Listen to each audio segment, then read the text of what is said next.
భారత రాష్ట్ర సమితి పార్లమెంటరీ స్థాయి సమావేశాలు కొనసాగుతున్నాయి. ఇప్పటికి దాదాపు 12 పార్లమెంటరీ కాన్స్టిట్యున్సీలో రివ్యూ అయిపోయింది. నిన్న హరీష్ రావు గారు మాట్లాడుతున్నారు, బీఆర్ఎస్ ఎంపీలు గెలిస్తేనే ఈ రాష్ట్ర సమస్యలకు పరిష్కారం. అంటే కాంగ్రెస్ ఎంపీలు బీజేపీ ఎంపీలు గెలిస్తే కావా? అంటే బీఆర్ఎస్ రాజకీయ పార్టీ ఎవరిని గెలిపినా అయితే చెప్తారని నాకు అర్థం కాదు. మీరు ఎవరినైనా గెలిపించండి, బీజేపీ గెలిచినా మంచిదే, కాంగ్రెస్ గెలిచినా మంచిదే, మేము గెలిచినా మంచిదే, పనులు అయితే అని చెప్తారా?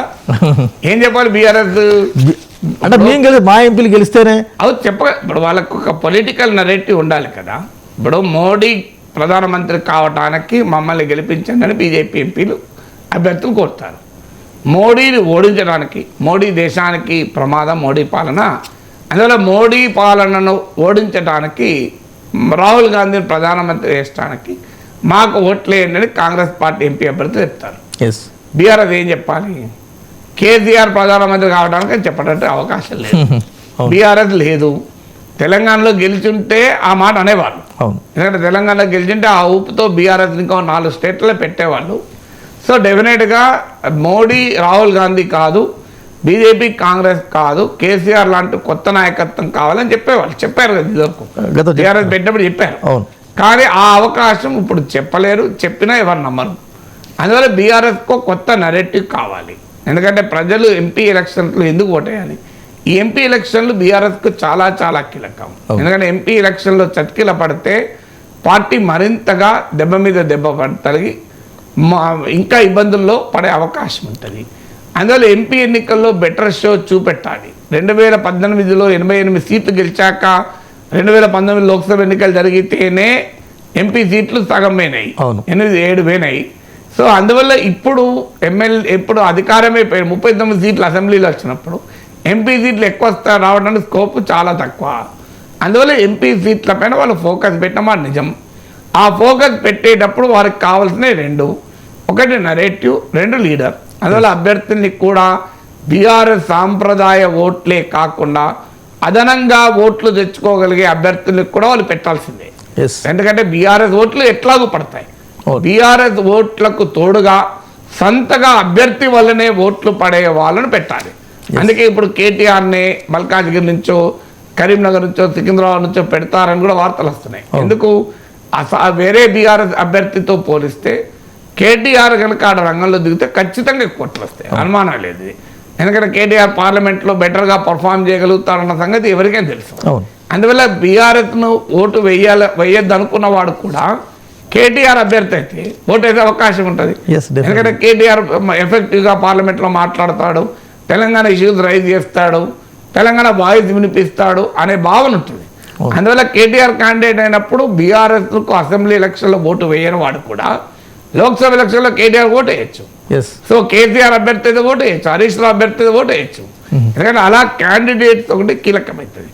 రెండవది నరేటివ్ చెప్పాలి. అందువల్ల తెలంగాణ ప్రజల ప్రయోజనాల్ని పార్లమెంట్లో కాపాడటానికి టీఆర్ఎస్ గెలిస్తేనే జరుగుతుంది అని.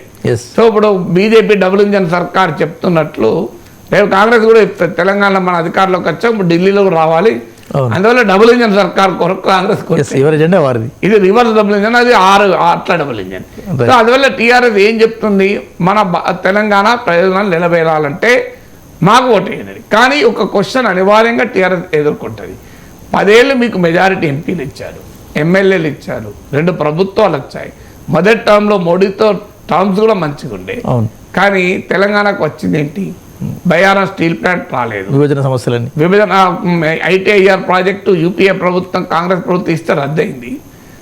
ఒక్క ఇరిగేషన్ ప్రాజెక్టు జాతీయ హోదా రాలే, ఇండియన్ ఇన్స్టిట్యూట్ ఆఫ్ మేనేజ్మెంట్ రాలే, నేషనల్ ఇన్స్టిట్యూట్ ఆఫ్ డిజైన్స్ నేను ఎమ్మెల్సీగా ఉండి ఆ ప్రపోజల్ తీసుకొచ్చి దాన్ని అప్రూవ్ చేయించి రాష్ట్రానికి తెప్పించాను. మీరు మాదిరెడ్డి ప్రతాప్ అని అప్పుడు రాజశేఖర రెడ్డి ఆఫీస్లో ఉండేవారు, ఆయన అడగని చెప్తాడు. అసలు అది ఎవరికి తెలియదు. ఎన్ఐడి వాళ్ళు బెంగళూరులో పెడదామంటే అక్కడ ల్యాండ్ ఇవ్వలే. ఎన్ఐడిలో నాకు ఒక ఫ్రెండ్ ఉంటే చెప్తే నేను రాజశేఖర్ దగ్గరికి పోయి దాన్ని లెటర్ రాయించి అప్రూవల్ తెప్పించాను.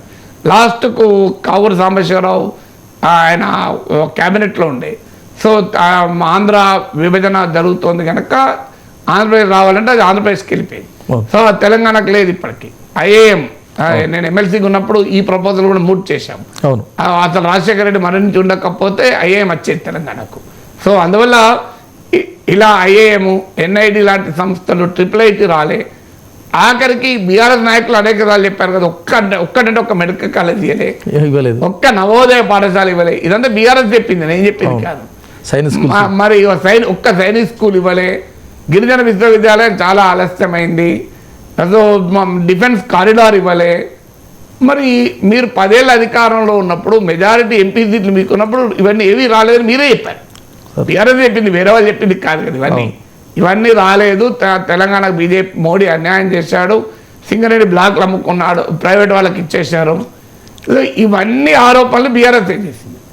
మరి మీరు 10 ఏళ్ళు రాష్ట్ర ప్రభుత్వంలో ఉండగా, మీకు ఢిల్లీ పార్లమెంట్లో మెజారిటీ సీట్లు ఉండగా ఈ ప్రయోజనాలు కాపాడలేని వారు ఇప్పుడు ఎలా కాపాడతారన్న ప్రశ్నకు బీఆర్ఎస్ ఆన్సర్ చెప్పాలి. ఇది కీలకమైన ప్రశ్న అవుతుంది. ఎందుకంటే ఇవన్నీ బీఆర్ఎస్ చేసిన ఆరోపణలు, నేను చేసినవి కావు ఇవన్నీ. నేను ఎలాగో చెప్తాను, కానీ బీఆర్ఎస్ చెప్పినాయి కదా. సో ఇవన్నీ చెప్పారే. మరి ఇవన్నీ మరి మీరున్నప్పుడు కానప్పుడు ఇప్పుడు ఎందుకు అవుతాయి?